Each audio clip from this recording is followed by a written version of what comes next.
Prostate ಇರ್ಬೋದು, ಆಮೇಲೆ cancer ಇರ್ಬೋದು, ಮೂತ್ರಪಿಂಡ ಸಮಸ್ಯೆ, ಕೊಲೈಟಿಸ್, ಆರ್ಥರೈಟಿಸ್ ಪ್ರತಿಯೊಂದಕ್ಕೂ ಸಮಾಧಾನ ಸಿಗ್ತಾ ಇದೆ, ಪರಿಹಾರ ಸಿಗ್ತಾ ಇದೆ ಕೇವಲ 6-9 ತಿಂಗಳ ಒಳಗೆ. ದೊಡ್ಡ ದೊಡ್ಡ ಡಾಕ್ಟರ್ ಕಡೆ ಹೋದ್ರನ್ನ ಗುಣಮುಖ ಆಗಂತಿಲ್ಲ ಎಷ್ಟೋ ಜನ. ಅಂಥದ್ರೊಳಗೆ ಈಗ ನೀವು PUC ಕಲ್ತಂತವ್ರು 3 ತಿಂಗಳು ನಾರ್ಮಲ್ ಆಗುತ್ತೆ. ಶುಗರು BP ನಾರ್ಮಲ್ ಆಗ್ತದೆ. ಏನು ಮನೆಯಾಗಿದೆಯಲ್ಲ ಬಿಳಿ ಸಕ್ಕರೆ, ಅದರಿಂದ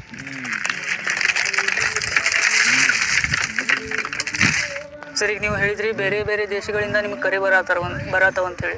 ಸೊ ನೀವು ಅವ್ರ ಜೊತೆ ಹೆಂಗೆ ಇಂಟರಾಕ್ಟ್ ಮಾಡ್ತೀರಿ ಸರ್? ಈಗ ಅವ್ರು ಮಾತಾಡೋ ಇಂಗ್ಲೀಷಿಗೂ ನೀವು ಮಾತಾಡೋ ಇಂಗ್ಲೀಷಿಗೂ ಸ್ವಲ್ಪ ನಮಗೆ ಆ್ಯಕ್ಚುಲಿ ಇಂಗ್ಲೀಷ್ ಬರೋದಲ್ಲ, ಇಂಗ್ಲೀಷ್ ಬರುತ್ತೆ. ಆದರೂ ಅದನ್ನ ಹೆಂಗೆ ಮ್ಯಾನೇಜ್ ಮಾಡ್ತಾರೆ ಅಂತ ಎಲ್ಲರೂ ಕೇಳ್ತಾ ಇದ್ದಾರೆ ಪ್ರಶ್ನೆ.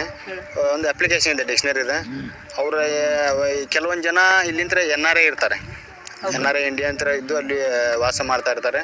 ಅವ್ರಿಗೆ ಹಿಂದಿ ಬರ್ತಾ ಇರುತ್ತೆ, ಅವ್ರಿಗೆ ಮ್ಯಾನೇಜ್ ಮಾಡ್ತೀವಿ. ಕೆಲವೊಂದು ಜನ ಕನ್ನಡನೂ ಬರುತ್ತೆ, ಕೆಲವೊಂದು ಜನ ಪ್ಯೂರ್ ಇಂಗ್ಲೀಷ್ ಇದ್ದವ್ರಿಗೆ ಅವ್ರ ಜೊತೆ ಕರ್ಕೊಂಬಂದು ಮಾತಾಡ್ತಾರೆ. ಅಷ್ಟು ಇಲ್ಲ ಅಂದರೆ ಅವ್ರು ಇಂಗ್ಲೀಷ್ನಾಗ ಕಳಿಸಿದ್ದನ್ನು ಕನ್ನಡದ ಟ್ರಾನ್ಸ್ಲೇಟ್ ಮಾಡಿಕೊಂಡು ಅದಕ್ಕೆ ಪರಿಹಾರವನ್ನು ಕನ್ನಡದ ಬರೆದು ಅದು ಮತ್ತು ಇಂಗ್ಲೀಷ್ನಲ್ಲಿ ಅಪ್ಲಿಕೇಶನ್ ಹಾಕಿ ಅದನ್ನು ಅವ್ರಿಗೆ ಕಳಿಸಿ ಇವತ್ತು ಇದು ಕೆಲಸ ನಡೀತಿದೆ. ಎಷ್ಟೋ ಜನಕ್ಕೆ ಅಸಾಧ್ಯ ವ್ಯಾಧಿಗಳು ಪ್ರೋಸ್ಟೇಟ್ ಇರ್ಬೋದು, ಆಮೇಲೆ ಕ್ಯಾನ್ಸರ್ ಇರ್ಬೋದು, ಮೂತ್ರಪಿಂಡ ಸಮಸ್ಯೆ, ಕೊಲೈಟಿಸ್, ಆರ್ಥರೈಟಿಸ್ ಪ್ರತಿಯೊಂದಕ್ಕೂ ಸಮಾಧಾನ ಸಿಗ್ತಾ ಇದೆ, ಪರಿಹಾರ ಸಿಗ್ತಾ ಇದೆ ಕೇವಲ 6-9 ತಿಂಗಳ ಒಳಗೆ. ಅಲ್ಲಿಂದ ಕರೆ ಮಾಡಿ ಖುಷಿ ಆಗ್ತಾ ಇದ್ದಾರೆ, ಅದೇ ಸಂತೋಷ. ಸರ್ ತಮ್ಮ ಎಜುಕೇಷನ್ ಎಲ್ಲಿವರೆಗೂ ಆಗಿದೆ ಸರ್? ನಮ್ದು PUC ಆಗಿದೆ ಆ್ಯಕ್ಚುಲಿ. PUC ಆಗಿ ನೀವು ಈಗ ಪರಿಹಾರವನ್ನು ಕೊಡ್ತಾ ಇದ್ದೀರಿ. ಸೊ ಇದು ನಿಮ್ಗೆ ಎಷ್ಟರ ಮಟ್ಟಿಗೆ ಖುಷಿ ಐತೆ ಸರ್? ಅಂದರೆ ಈಗ ಯಾವ ದೊಡ್ಡ ದೊಡ್ಡ ಡಾಕ್ಟರ್ ಕಡೆ ಹೋದ್ರನ್ನ ಗುಣಮುಖ ಆಗಂತಿಲ್ಲ ಎಷ್ಟೋ ಜನ. ಅಂಥದ್ರೊಳಗೆ ಈಗ ನೀವು PUC ಕಲ್ತಂತವ್ರು. ಸೊ ಈಗ ನಿಮ್ಮ ಹತ್ರ ಪೇಷಂಟ್ಗಳು ಬರತ್ತಾರ ಅಂತ ಹೇಳಿದ್ರೆ ನೀವು ಯಾವ ಥರ ಫೀಲ್ ಆಗತ್ತೀರಿ? ಇದ್ರ ಫೀಲ್ ಅಂತಂದ್ರೆ ಏನಂತಂದ್ರೆ ಪರಿಹಾರ ಮೇನ್ ಜನಕ್ಕೆ. ಓಕೆ, ಡಾಕ್ಟರ್ಸು, ಸೈನ್ಸು, ಅಲ್ಲ ಕೆಲವೊಂದು ಚಿಕಿತ್ಸಾ ಪದ್ಧತಿಗಳು ಅದೆಲ್ಲ ಬೇಕಾಗಿಲ್ಲ ನಮಗೆ. ಮನುಷ್ಯನಿಗೆ ಏನು ಬೇಕು, ಸಮಸ್ಯೆ ಆಗಿದೆ, ವ್ಯಾಧಿಗಳಿಂದ ಅವನು ರೋಗಗ್ರಸ್ತನಾಗಿದ್ದಾನೆ, ಅವನು ಪರಿಹಾರ ಸಿಗ್ಬೇಕು ಅಷ್ಟೇ. ಆ ಪರಿಹಾರ ಪ್ರಕೃತಿ ಒಳಗಿದೆ, ಪ್ರಕೃತಿಯಿಂದನೇ ವಿಸ್ಮಯ ಅದು ಸಿಗ್ತಾ ಇದೆ. ಆಮೇಲೆ ಇದನ್ನು ಡಾಕ್ಟರ್ ಸತ್ಯಕ್ಕೆ ಇವತ್ತು ಡಯಟ್ ಮಾಡ್ತಾ ಇದ್ದಾರೆ. ನಮ್ಮ ಯೂಟ್ಯೂಬ್ ಚಾನಲ್ ಶಿವಾನಂದ್ ಬಳೂರು ಅಂತೇಳಿ ಸರ್ಚ್ ಮಾಡ್ಬೋದು, ಕನ್ನಡ ಇಂಗ್ಲೀಷ್ ಎರಡೂ ಇದೆ. ಇವತ್ತು 57 ಜನ ಡಾಕ್ಟರ್ಸು ಈಗ ನಮ್ಮ ಕಾಂಟ್ಯಾಕ್ಟ್ನೇ ಇದ್ದಾರೆ. ಒಂದು 100 ಜನ ಡಾಕ್ಟರ್ಸ್ ತೊಗೊಂಡ್ರೆ ಒಂದು 70 ಜನಕ್ಕೆ ಖುದ್ದು ಡಾಕ್ಟರ್ಗಳಿಗೆ ಲೈಫ್ ಸ್ಟೈಲ್ ಡಿಸೀಸ್ಗಳಿದೆ. ಆರ್ಥರೈಟಿಸು, ಡಿಪ್ರೆಷನ್ನು, ಮೈಗ್ರೇನು ಪ್ರತಿಯೊಂದು ಅವ್ರಿಗೆ ಇದೆ. ಅವರು ಡಯಟಿಗೆ ಕಾಲ್ ಮಾಡಿ ಅಳವಡಿಸ್ಕೊತಾ ಇದ್ದಾರೆ. ಇದರಲ್ಲಿ ಡಾಕ್ಟರ್ಸು, ಆಮೇಲೆ BAMH, MBBS, ಆಮೇಲೆ ಗೈನಕಾಲಜಿಸ್ಟು, ಆಮೇಲೆ ಆಂಕಾಲಜಿಸ್ಟು, ಡರ್ಮಟಾಲಜಿಸ್ಟು ಅಂತ ಸ್ಪೆಷಲಿಸ್ಟ್ಗಳು ಬೇಕಾಗಿಲ್ಲ. ಪ್ರಕೃತಿ ವಿಸ್ಮಯ ಅದ, ಅವ್ರಿಗೂ ಪರಿಹಾರ ಸಿಗ್ತಿದೆ. ಆಮೇಲೆ ಪ್ರತಿಯೊಬ್ಬರಿಗೂ ಸಿಗ್ತಿದೆ ಪರಿಹಾರ ಅಂದಮೇಲೆ. ಪರಿಹಾರ ಎಲ್ಲಿದೆ ಅಲ್ಲಿ ಬಂದೇ ಬರ್ತಾರೆ ಜನ. ಇದ್ರ ಸೈನ್ಸು, ಡಾಕ್ಟ್ರು ಏನಿಲ್ಲ, ನಮಗೇನು ಮಾನವ ಕುಲ ಕಲ್ಯಾಣ ಆಗ್ತಾ ಇದೆ, ಒಳಿತಾಗ್ತಾ ಇದೆ. ಆ ಒಳಿತನ ಒಂದು ಸಾಮಾನ್ಯ ವ್ಯಕ್ತಿನ ತಗೋತಿದ್ದಾನೆ, ಡಾಕ್ಟರ್ ತಗೋತಿದ್ದಾನೆ, ವಿಜ್ಞಾನಿ ತಗೋತಾ ಇದ್ದಾರೆ. ಪ್ರಕೃತಿಗೆ ಆಹಾರಕ್ಕೆ ಬಂದರೆ ಸರ್ವ ವ್ಯಾಧಿ ಮುಕ್ತಿ. ಬೆಸ್ಟ್ ಸಿಂಪಲ್ ಇದೆ, ಅದೇ ಖುಷಿ. ಫಾರ್ ಎಕ್ಸಾಂಪಲ್ ನೀವೀಗ ಶುಗರ್ ಸರ್ ಯಾವ ಥರ ಸೊಲ್ಯೂಷನ್ ಕೊಡ್ತೀವಿ ಸರ್? ಅಂದರೆ ಹೇಳಬೇಕಂತ ಹೇಳಿದರೆ ಅದೇ ಶುಗರಿಗೆ ಆಲ್ಮೋಸ್ಟ್ ಅಲ್ಲಿ ಹುಬ್ಬಳ್ಳಿ ಧಾರವಾಡ ಡಯಾಬಿಟಿಸ್ ಮುಕ್ತ ಅಭಿಯಾನ ಶುರು ಮಾಡ್ಕೊಂಡಿದ್ದೀವಿ 2025ರಿಂದ. ಹಲವಾರು ಜನ ಶುಗರ್ ಬಂದುಬಿಟ್ರೆ ಲೈಫೇ ಮುಗೀತು, ಆಮೇಲೆ ಏನು ವಾಸಿ ಆಗೋದಿಲ್ಲ ಅಂತ ತಿಳ್ಕೊಂಡು 10 ವರ್ಷ 20 ವರ್ಷದಲ್ಲಿ ಟ್ಯಾಬ್ಲೆಟ್ ತೊಗೊಂತ ಹೋಗ್ತಾರೆ. ಆಮೇಲೆ ಅವರು ಟ್ಯಾಬ್ಲೆಟ್ ಜಾಸ್ತಿ ಹಾಕೊಂಡು ಹೋಗ್ತವೆ. ಸಿಂಪಲಾಗಿ ಹೇಳ್ತಾ ಇರೋದು.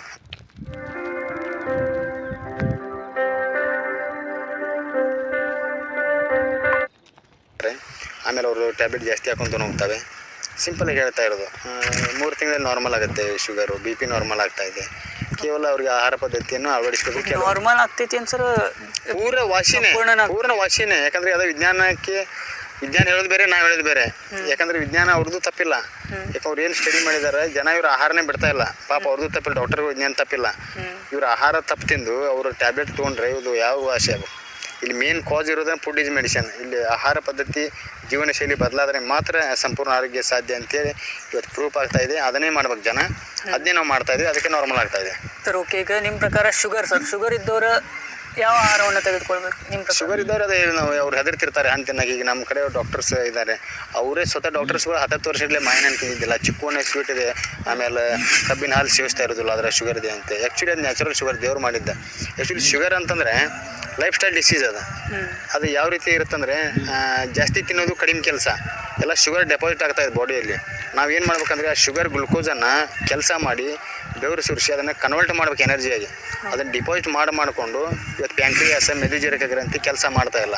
ಅದರಿಂದ ಬ್ಲಡ್ ಒಳಗೆ ಶುಗರ್ ತೋರಿಸ್ತಾ ಇದೆ. ಇಷ್ಟು ಸಿಂಪಲ್. ಅದು ನಾವು ಪ್ರಾಕೃತಿಕ ಆಹಾರ ಬರುತ್ತಲೇ ಎಲ್ಲ ಅವ್ರದ್ದು ದೇಹ ಕಾಯಕಲ್ಪವಾಗಿ ಒಳ್ಳೆ ಪ್ಯಾಂಕ್ರಿಯಾಸ್ ಆ್ಯಕ್ಟಿವ್ ಆಗಿ ಕೆಲಸ ಮಾಡಲು ಶುರು ಮಾಡುತ್ತೆ. ಬ್ಲಡ್ ಶುಗರ್ ನಾರ್ಮಲ್ ತೋರಿಸುತ್ತೆ, ವಾಸಿ ಆಗುತ್ತೆ. ಇಷ್ಟು ಸಿಂಪಲ್ ಕಾನ್ಸೆಪ್ಟ್ ಇದೆ, ಅದನ್ನ ಅರ್ಥ ಮಾಡ್ಕೋಬೇಕು ಜನ ಅಷ್ಟೇ. ಯಾವುದು ಸ್ವೀಟ್ ಇರುತ್ತಲ್ಲ ಅದು ಮುದ್ದಮ್ ಕೊಡ್ತೀವಿ ನಾವು. ಓಕೆ. ಯಾಕೆ ಹೆದರುವಂಥ ಅವಶ್ಯಕತೆ ಇಲ್ಲ. ಶುಗರಿಂದ ಸ್ವೀಟಿಂದ ಬರೋದಿಲ್ಲ. ಏನು ಮನೆಯಾಗಿದೆಯಲ್ಲ ಬಿಳಿ ಸಕ್ಕರೆ, ಅದರಿಂದ ಸಮಸ್ಯೆ ಆಗುತ್ತೆ ಹೊರತಾಗಿ ಹಣ್ಣಿಂದ ಯಾವುದೇ ಸಮಸ್ಯೆ ಇಲ್ಲ. ಇವತ್ತು ಹಣ್ಣು, ಕಬ್ಬಿನ ಹಾಲು, ಮಾವಿನ ಹಣ್ಣು, ಈ ಸೀಸನ್ ಏನು ಹೋಯ್ತಲ್ಲ ಮಾವಿನ ಸೀಸನು, ಅದರಲ್ಲಿ ಹೊಟ್ಟೆ ತುಂಬ 15 ದಿವಸದಲ್ಲಿ ಬರೀ ಮಾವಿನ ಹಣ್ಣು ಕೊಟ್ಟು ಅವ್ರ ಶುಗರ್ ನಮ್ಮ ಯೂಟ್ಯೂಬ್ ಚಾನಲ್ ನೋಡ್ಬೋದು. ನಮ್ಮ ಗ್ರೂಪ್ಗಳಲ್ಲಿ 200-300 ಇನ್ಸುಲಿನ್ ತಗೋತಾ ಇದ್ದಾರೆ, ನಾರ್ಮಲ್ ಆಗ್ತಾ ಇದ್ದಾರೆ ಇವಾಗ. ಆಮೇಲೆ ಅಭಿಯಾನನೇ ಶುರು ಮಾಡಿಬಿಟ್ಟಿದ್ದೇವೆ. ಎಷ್ಟು ಸಿಂಪಲ್ ಇದೆ, ಎಲ್ಲರೂ ಮುಕ್ತರಾಗಿ. ಯಾಕಂದ್ರೆ ಅದರಿಂದ ಮುಂದೆ ಅವ್ರಿಗೆ ಲೈಫ್ನಿಂದ ದೊಡ್ಡ ಸಮಸ್ಯೆಗಳು, ಕಣ್ಣು ಸಮಸ್ಯೆ, ಕಣ್ಣು ಕಾಣೋದಿಲ್ಲ, ಆ ಟ್ಯಾಬ್ಲೆಟ್. ಆಮೇಲೆ ಅವ್ರ ಯಾಕಂತಂದ್ರೆ ಶುಗರ್ನವ್ರಿಗೆ ಮುಂದೆ ಕಿಡ್ನಿ ಡ್ಯಾಮೇಜ್ ಆಗ್ತಾವೆ, ಲಿವರ್ ಡ್ಯಾಮೇಜ್ ಆಗುತ್ತೆ, ಅವ್ರದ್ದು ಮುಂದೆ ಲೈಫ್ ಭಾಳ ಸಮಸ್ಯೆ ಆಕೈತಿ. ಅದಕ್ಕೆ ಈಗ ಅವರ ಪ್ರಾಕೃತಿಕ ಆಹಾರಕ್ಕೆ ಬಂದು ನಮ್ಮ ಕಡೆ ಸಲಹೆ ತೊಗೊಂಡು ಅವ್ರ ಕ್ಯೂರ್ ಮಾಡ್ಕೊಂಡ್ಬಿಟ್ರೆ ಲೈಫ್ ಲಾಂಗ್ ಅವ್ರು ಹೆಲ್ದಿಯಾಗಿ ಆರೋಗ್ಯವಾಗಿ ಸಂತೋಷ ಇರ್ಬೋದು. ಓಕೆ. ಅಂದ್ರೆ ಈಗ ಯಾರು ಪೇಷಂಟ್ ಇದ್ದಾರೆ ಅವ್ರು ನಿಮ್ಮ ಹತ್ರ ಬಂದಾಗಷ್ಟೇ ನೀವು ಸೊಲ್ಯೂಷನ್ ಕೊಡ್ತೀರಿ? ಅಲ್ಲ, ಈಗ ಯೂಟ್ಯೂಬ್ನಾಗೆ ಕೊಡೋಕ್ಕಾಗೋದಿಲ್ಲ. ಆಮೇಲೆ ನಾವು ಆಲ್ಮೋಸ್ಟ್ ಅಲ್ಲಿ ಪ್ರತಿಯೊಬ್ಬರು ನಮ್ಮ ಫುಡ್ ಈಸ್ ಮೆಡಿಸಿನ್ ರೂಲ್ಸ್ ಹೇಳಿಬಿಟ್ಟೆ ಅವ್ರಿಗೆ. ಈ ರೀತಿ ಹಣ್ಣು ತಿನ್ನಿರಿ, ಈ ರೀತಿ ತರಕಾರಿ ತಿನ್ನಿರಿ, ಈ ರೀತಿ ವೆಜಿಟೇಬಲ್ ತಿನ್ನಿರಿ. ಆಮೇಲೆ ಕೆಲವೊಂದು ಮಜ್ಜಿಗೆ ಪಾನಕ ಬರ್ತಾವೆ, ಅಗಸಿ ಮಜ್ಜಿಗೆ ಬರ್ತಾವೆ, ಹುಂಚೆಹಣ್ಣಿನ ಪಾನಕ ಬರುತ್ತೆ. ಅವೆಲ್ಲ ಸೇವನೆ ಮಾಡ್ಕೊತ ಎಷ್ಟು ಗಂಟೆ ಕೇಳಬೇಕು ಅಂತಾರೆ, ವಾಕಿಂಗ್ ಮಾಡ್ಬೇಕು, ಫಿಸಿಕಲ್ ಆ್ಯಕ್ಟಿವಿಟಿ, ಕೆಲವೊಂದು ಎಕ್ಯುಪ್ರೆಷರ್ ಹೇಳ್ಕೊಡ್ತೀವಿ. ಇಷ್ಟೆಲ್ಲ ಮಾಡಿ ಆರಾಮ್ ನಾರ್ಮಲ್ ಜೀವನ ನಡೆಸ್ಬೋದು, ಸಂಪೂರ್ಣ ವಾಸಿ ಆಗುತ್ತೆ. ಸೊ ಈಗ ನೀವು ಏನು ಪೇಷಂಟ್ಗಳು ನಿಮ್ಮ ಹತ್ರ ಬರ್ತಾ ಇರ್ತಾರೆ, ನೀವು ಅವ್ರಿಗೆ ಏನಾದರೂ ಚಾರ್ಜ್ ಮಾಡ್ತೀರಿ? ಚಾರ್ಜ್ ಏನು ಮಾಡತ್ತಿಲ್ಲ, ಅಭಿಯಾನದ ಒನಗೆ ಚಾರ್ಜ್ ಮಾಡತ್ತಿಲ್ಲ. ಪ್ರತಿಯೊಬ್ಬರಿಗೂ ನಾವು ಪ್ರಯೋಗ ಮುಟ್ಸೋದು ಇದನ್ನು ಮಾಡತ್ತೀವಿ, ವಿಚಾರ ಮಾಡತ್ತೀವಿ. ನಮ್ಮ ಕಡೆ ಪರ್ಸನಲಿ ಬಂದು ನಾವೇ ಭೇಟಿಯಾಗಿ ನಮ್ಮ ಕಡೆ ಡಯಟ್ ತೊಗೋಬೇಕನ್ನೋರಿಗೆ ಅಷ್ಟೇ ಚಾರ್ಜ್ ಇರುತ್ತೆ. ಅದು 500 ಇಷ್ಟೇ, ಮತ್ತೇನಿಲ್ಲ. 500 ಒಳಗೆ ಡಯಟ್ ಚಾರ್ಟ್ ಕೊಟ್ಟುಬಿಡ್ತೀವಿ ಅವ್ರಿಗೆ. ಸಂಪೂರ್ಣವಾಗಿ ಶುಗರ್ ನಾರ್ಮಲ್ ಎಷ್ಟು ತಿಂಗಳ ಒಳಗೆ? 3 ತಿಂಗಳ ಮಟ್ಟ ಆಗಿಬಿಡುತ್ತೆ ಅವ್ರಿಗೆ. 3 ತಿಂಗಳೊಳಗೆ ನಾರ್ಮಲ್ ಆಗಿಬಿಡುತ್ತೆ, ಗುಣ ಆಗಿರುತ್ತೆ. ಯಾಕಂದ್ರೆ ಈಗ ಮಧುಮೇಹ ಅಂದ್ರೆ ಹತೋಟಿ ಮ್ಯಾನೇಜ್ಮೆಂಟ್ ಇದೇ ಇತ್ತು ಮೊದಲು ಕಾನ್ಸೆಪ್ಟ್.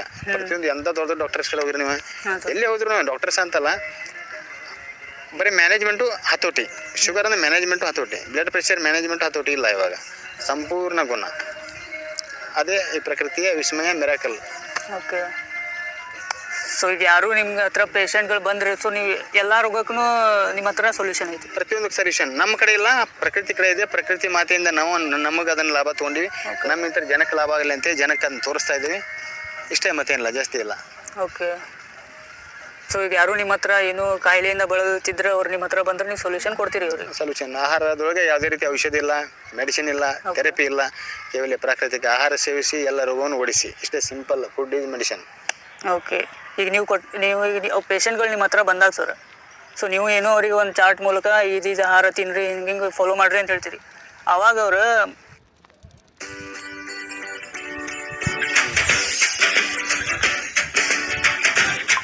ಅಂತ ಹೇಳ್ತೀರಿ, ಆವಾಗ ಅವರು ಡಾಕ್ಟರ್ಸ್ಗಳು ಕೊಟ್ಟಿದ್ದ ಟ್ಯಾಬ್ಲೆಟ್ಸ್ನ ನುಂಗಿದ್ರೆ ನಡೀತಿತ್ತು ಇಲ್ಲೋ? ಅವ್ರು ರನ್ನಿಂಗ್ ಇಡ್ಬೋದು. ಆಮೇಲೆ ಅವ್ರಿಗೆ ಕೆಲವೊಂದು ದಿನಗಳ ನಂತರ ದೇಹದಲ್ಲಿ ಇಷ್ಟೊಂದು ಚೈತನ್ಯ, ಇಷ್ಟೊಂದು ಉಲ್ಲಾಸ, ಇಷ್ಟೊಂದು ಉತ್ಸಾಹ ಬಂದು ಇವು ಟ್ಯಾಬ್ಲೆಟ್ ಎದಕ್ಕೆ ತೊಗೋತಾ ಇದ್ದೀವಿ ನಾವು ಎಲ್ಲ ನಮ್ಮ ಮೊದಲಿನಕ್ಕಿಂತ. ಯಾಕಂದ್ರೆ ಶುಗರ್ನವ್ರಿಗೆ ಹಸಿವು ಭಾಳ ಆಗುತ್ತೆ, ಸುಸ್ತಿರುತ್ತೆ, ಆಲಸ್ಯ ಇರುತ್ತೆ. ಅವೆಲ್ಲ ಹೋಗಿ ಒಂಥರ ನಾರ್ಮಲ್. ಅಂದ್ರೆ ಒಂದು ಚಿಕ್ಕವರಿದ್ದಾಗ ನೀವು ಹೆಂಗೆ ಏನಿದ್ದೀರಿ 24-25 ಏಜ್ನವ್ರು ಏನಿರ್ತೈತಿ, ನೀವು ಯಾವುದೂ ರೋಗ ಇರೋದಿಲ್ಲ, ಆ ರೀತಿ ಉತ್ಸಾಹ ಉಲ್ಲಾಸ ಬರ್ತೈತಿ. ಅವ್ರಿಗೆ ಆಟೋಮೆಟಿಕ್ ಗೊತ್ತಾಗ್ಬಿಡುತ್ತೆ. ಅವರ ಬ್ಲಡ್ ಶುಗರ್ ಚೆಕ್ ಮಾಡಿಸ್ತಾರೆ, ಅವ್ರು ನಾರ್ಮಲ್ ಇರುತ್ತೆ. ಅವರು ಟ್ಯಾಬ್ಲೆಟ್ ಆಟೋಮೆಟಿಕ್ ಬಿಡ್ತಾ ಬರ್ತಾರೆ. ಆಮೇಲೆ ಇನ್ನೊಂದು ಶುಗರ್ ಬಗ್ಗೆ ಇನ್ನೊಂದು ಸ್ಪೆಷಲ್ ಹೇಳಕ್ಕೆ ಇಷ್ಟಪಡ್ತೀನಿ. ಶುಗರ್ ಜಾಸ್ತಿ ಆದರೆ ಏನೂ ಸಮಸ್ಯೆ ಇಲ್ಲ, ಶುಗರ್ ಕಡಿಮೆ ಆದರೆ ಪ್ರಾಬ್ಲಮ್ ಇದೆ. ಅದ್ರ ಸಂಬಂಧ ಯಾರು ಭಯಭೀತಿ ಪಡುವಂತಿಲ್ಲ. ಚಿಕ್ಕ ಹುಡುಗರಿಗೆ ಇವತ್ತು ಟೈಪ್ 1 ಟೈಪ್ 2 ಡಯಾಬಿಟಿಸ್ ಬರ್ತಾ ಇದೆ. ನಮಗೇನು ಕರೆ ಮಾಡ್ತಾ ಇರ್ತಾರೆ ಅವ್ರಿಗೆ ನಾವು ಹಣ್ಣುಗಳು ಜಾಸ್ತಿ, ಆಮೇಲೆ ಕಬ್ಬಿನ ಹಾಲುಗಳು, ಇನ್ನಟ್ಟು ಅದ್ರೊಳಗೆ ನ್ಯಾಚುರಲ್ ಶುಗರ್ ಕೊಟ್ಟಿವಿ ಅಂತ ಫ್ರಕ್ಟೋಸ್ ಇರುತ್ತೆ, ಅದ್ರ ಶುಗರ್ ಇರೋದಿಲ್ಲ. ಅದರಿಂದ ನಮ್ಮ ಮೆದು ಜೀರಿಕೆ ಗ್ರಂಥಿ ಹೊಳ್ಳಿ ಆ್ಯಕ್ಟಿವ್ ಆಗಿ ಕೆಲಸ ಮಾಡಲು ಶುರು ಮಾಡ್ತಾ ಇದೆ. ಇಷ್ಟು ಸಿಂಪಲ್ ಮಾಡ್ಬೋದು ಪ್ರತಿಯೊಬ್ಬರು. ಓಕೆ ಸರ್, ಇದು ತಮಗೆ ಗೊತ್ತಾದಾಗ ಸರ್, ಈಗೇನು ನೀವು ಏನು ಪ್ರಯೋಗವನ್ನು ತಮ್ಮ ಮೇಲೆ ಮಾಡ್ಕೊಂಡ್ರಿ, ನಿಮಗೆ ಗೊತ್ತಾದಾಗ ನೀವು ಯಾರ್ಯಾರಿಗೆಲ್ಲ ಮುಟ್ಸಾಕ ಪ್ರಯತ್ನ ಪಟ್ರಿ ಸರ್? ಅದೇ ಇದು ಹೆಂಗಂತಂದರೆ, ಈಗ ನಾನು ಅದರಿಂದ ಪ್ರಕೃತಿಯಿಂದ ಲಾಭ ಪಡೆದೆ. ನನಗೆ ಇದ್ದಂಥ ಬ್ಲಡ್ ಪ್ರೆಷರು, ಶುಗರು ಥರಡೆಲ್ಲ ವಾಸಿ ಮಾಡ್ಕೊಂಡು ನಾನು ನನ್ನ ಪಾಡಿಗೆ ನಾ ಇರ್ಬೋದಿತ್ತು. ಆದರೆ ಪ್ರೇರಣೆ ಹೆಂಗಿರುತ್ತಂದರೆ, ಜನಕ್ಕೆ ಇಷ್ಟೊಂದು ಸಮಸ್ಯೆ ಒಳಗೆ ಒದ್ದಾಡ್ತಾ ಇದ್ದಾರೆ, ನಡಾಡ್ತಾ ಇದ್ದಾರೆ, ಆಸ್ಪತ್ರೆ ಅಲ್ದಾಡ್ತಾ ಇದ್ದಾರೆ, ಪರಿಹಾರ ಸಿಗ್ತಾ ಇಲ್ಲ. ಅವರು ನನ್ನ ಹಾಗೆ, ಅದಕ್ಕೆ ಅವ್ರಿಗೂ ಪರಿಹಾರ ಸಿಗ್ಬೇಕಂತೇಳಿ ನಾನು ಸಂಘ ಸಂಸ್ಥೆ ಶಾಲಾ ಕಾಲೇಜುಗಳು ಮೊದಲು ವಿಸಿಟ್ ಕೊಡ್ತಿದ್ದೆ, ಭೇಟಿ ಎಲ್ಲರಿಗೂ ಕ್ಲಾಸ್ಗಳು ಮಾಡ್ತಿದ್ದೀವಿ, ಮಾಹಿತಿ ಕೊಡ್ತಿದ್ದೀವಿ, ಕಾರ್ಯಕ್ರಮ ಮಾಡಿ ಇದೇ ರೀತಿ ಪ್ರತಿಯೊಬ್ಬರಿಗೂ ತಿಳಿಸ್ತಾ ಇವತ್ತು ಜನಕ್ಕೆ ಒಳ್ಳೆಯದಾಗ್ತಾ ಇದೆ, ಮಾನವ ಕುಲಕ್ಕೆ ಕಲ್ಯಾಣ ಆಗ್ತಾ ಇದೆ. ಇದೇ ರೀತಿ ಮುಂದುವರಿತಾ ಇದ್ದೀವಿ. ಸರ್, ಈಗ ನಿಮ್ದು ಏನಾದರೂ ಟೀಮ್ ಐತಾ ಅಥವಾ ಈಗ ನೀವು ಏನು ಮಾಡ್ತೀರಿ, ಸಿಂಗಲ್ ಆಗಿ ಒಬ್ಬರೇ ಮಾಡ್ತೀರಾ? ಟೀಮ್ ಇದೆ. ಟೀಮ್ ಅಂದ್ರೆ ಯಾವ ರೀತಿ ಇರುತ್ತಂದ್ರೆ, ಈಗ ಎಕ್ಸಾಂಪಲ್ ನಮ್ಮಂದ್ರೆ ಶುಗರ್ ಕಡಿಮೆ ಆದವರು ಅವರು ಪಾಪ ಅವರು 4 ಜನಕ್ಕೆ ತಿಳಿಸ್ತಾರೆ, ಅವರು ನಮ್ಮ ಟೀಮಲ್ಲಿ ಜಾಯ್ನ್ ಆದಂಗೆ ಸಮಾಜ ಸೇವೆಗೆ. ಆಮೇಲೆ ಎಲ್ಲ ಕಡೆ ಯಾರಿಗೆ ಶುಗರ್ ಕಡಿಮೆ ಇದೆ, ಥೈರಾಯ್ಡ್ ಕಡಿಮೆ ಇದೆ, ಅವ್ರವ್ರು ಎಲ್ಲರ ಕಡೆ ಅಂತಾರೆ ಜನರಿಗೆ ತಿಳಿಸೋದು, ನಾ ಈ ರೀತಿ ಮಾಡಿದೆ, ಈ ರೀತಿ ಆಹಾರ ಇವ್ರ ಕಡೆ ಸೇವನೆ ಮಾಡಿದೆ, ಅವ್ರ ಗೈಡೆನ್ಸ್ ಒಳಗೆ ಅವ್ರು ಫಾಲೋ ಮಾಡಿದೆ, ಅವ್ರ ಆಹಾರ ಪದ್ಧತಿಯನ್ನು ಕ್ರಮಬದ್ಧವಾಗಿ ಅವರ ಭೇಟಿಯಾಗಿ ಮಾತಾಡಿ ಅಳವಡಿಸ್ಕೊಂಡು ನೀವು ವಾಸಿ ಆಗ್ಬೋದು.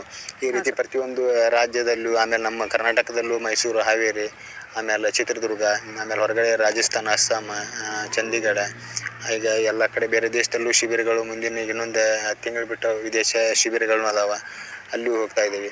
ಇದು ಎಲ್ಲರಿಗೂ ಒಂದು ತಲುಪಿಸ್ತಾ ಇದನ್ನು ಒಂದು ಸಮಾಜಕ್ಕೆ ಒಳ್ಳೆಯದಾಗ್ತಾ ಇದೆ. ಇದು ಕರೆ ಮಾಡ್ತಾ ಇದ್ದೀವಿ.